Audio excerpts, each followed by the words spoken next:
किन्नर समाज आम लोगों के लिए हमेशा से एक अबूझ पहेली रही है और आमतौर पे ये बधाइयां लेने जाते हैं जब कहीं शादी होती है, बच्चा होता है या फिर कोई दूसरा खुशी का मौका होता है।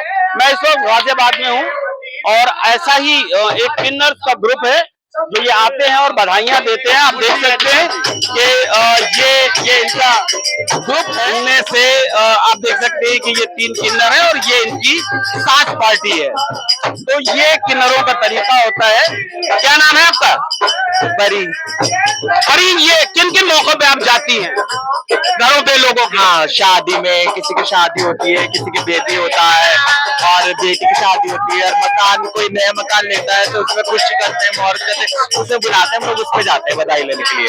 अच्छा परी, एक चीज आप लोगों के बारे में ये मशहूर है कि आप लोग जैसे कपड़े उतारने लगती हैं या वो करती हैं, आपको लगता नहीं है कि ये परिवारों में जाके ऐसा नहीं करना चाहिए? ऐसा हम लोग नहीं करते। जो लोग ऐसा करते हैं वो एक्चुअली क्या होता है कि वो किन्नर नहीं होते, वो फेक होते हैं जो ऐसा करते हैं। जो असली लोग, असली होती हैं, लेडीज होती है, वो कभी ऐसा गलत काम नहीं करते, वो कपड़े वपड़े नहीं उतारते।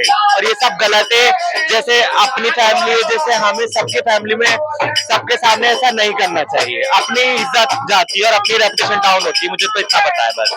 अच्छा परी, आपने एक चीज कहा कि वो फेक किन्नर होते हैं, तो ये कैसे आम आदमी कैसे पहचानेगा कौन फेक किन्नर है और कौन ओरिजिनल किन्नर है? मैं बताऊंगी। उसकी पहचान ये होती है, जो फेक होंगे उनकी दाढ़ी होगी, उनकी जो बॉडी होगी वो जेंट्स वाली होगी, और जो लेडीज होंगी वो लेडीज की तरह ही दिखेंगे, तो आपको उससे पता चलेगा। नहीं लेकिन लेकिन जितनी बायोलॉजी मैंने पढ़ी है उसके मुताबिक मेल भी किन्नर होते हैं, फीमेल भी किन्नर होते हैं। जिन मेल्स में महिलाओं के गुण आ जाते हैं वो उनके अंदर वो क्रोमोसोमल मामला है। वो किन्नर नहीं होते, वो गे होते हैं। क्योंकि इस लाइन में एक तरह के लोग नहीं होते, फीमेल होते हैं, गर्लिश होते हैं, गे होते हैं। गे जो होते हैं ना वो बॉयज होते हैं। नहीं तो हम क्या माने कि जो बधाइयां और ये लेने आते हैं, ये जो शी मेल होते हैं उनको नहीं देना चाहिए? नहीं। सिर्फ आप लोगों को? फीमेल होते हैं वो बने हुए होते हैं, फीमेल होते हैं वो ट्रांसजेंडर होते हैं। हम लोग होते हैं, हम लोग माँ के पेट से वैसे ही होते हैं। इसलिए हमारी मजबूरी, इसलिए हम सबकी रिस्पेक्ट करते हैं, सबको आशीर्वाद देते हैं ताकि सब अच्छे रहे, सबके बच्चे अच्छे रहे और हमेशा खुशी के आस करते हैं। किसी के घर में खुशी हो तब हमें कुछ मिले। ठीक है परी, लेकिन एक चीज और है कि अपनी खुशी होती है, जाहिर है कि जो जिसके यहाँ जो कुछ हुआ है उसका अपना जेब जितना अलाउड करे, जितना उसका वो हो, तो ऐसा नहीं लगता है कि आप भी उनकी खुशी में शामिल हो और जितने में वो खुश रहे उतने में आप भी कुछ? ऐसा ही होता है और ऐसा ही है। जैसे हम लोग ये है कि मुंह से ही मांगते हैं, हम किसी से छीन तो नहीं लेते। अब मैं आऊं किसी के घर में, जाऊं बधाई लेने के लिए, किसी अगर खुशी हुई है और मैं जाकर डायरेक्ट बोलूं कि आज तो 1.25 लाख लूंगी, तो ऐसा खुशी में बोल देते हैं। पर मैंने कह दिया तो नहीं, मैंने कह दिया तो दे नहीं देंगे। हमने कह दिया तो सामने वाला इंसान दे नहीं देगा, वो अपने बजट के हिसाब से ही देंगे। हमें 1.25 लाख रुपए आपने हमें कहते थे 11,000 रुपए दिए, 11,000 रुपए दिया आपने हमें। हमने शुरू में आते हमने आपको क्या बोला, बधाइयां हो, आप 1.25 लाख रुपए लेंगे, लेकिन आपने हमें कितना दिया? 11,000 रुपए दिया, है ना? सुनो मेरी बात, हम तो देखो खुशी में आस करते हैं, भगवान के घर पे जाते हैं हम लोग। देखो आप लोगों ने हमें ये फूल देके आपने हमारा सम्मान करा ना।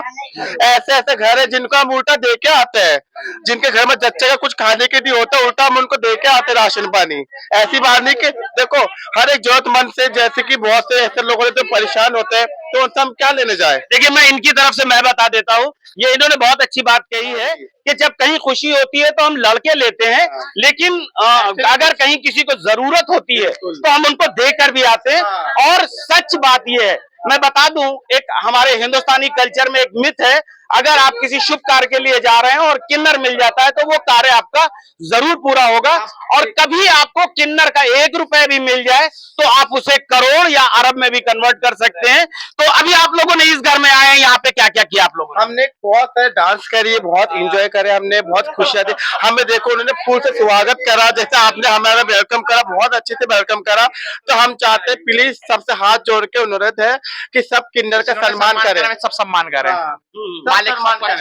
सब इज्जत करें हमारे। हम यही चाहते हैं क्योंकि आप ही लोग हमारे माँ हो, आप ही लोग हमारे बाप हो, आप ही लोग हो हमारे। और आपके सिवा कोई नहीं है इस दुनिया में। देखिए, एक बड़ी खास बात इन्होंने की है कि आप सम्मान करें, क्योंकि जिस दिन से माँ बाप को ये मालूम होता है कि ये नॉर्मल बच्चा नहीं है, उसी दिन से जो इनके परिवार के लोग होते हैं, माँ बाप तो नहीं लेकिन जो परिवार के लोग होते हैं वो हे दृष्टि से देखने लगते हैं और गॉसिप करने लगते हैं। ऐसे में ये फिर पूरी दुनिया को अपना माँ बाप बना लेते हैं, सबको रिश्तेदार बना लेते हैं और इनके दिल से दुआएं निकलती हैं। पर ये ऐसी बात है? जी, बिल्कुल ऐसा ही है।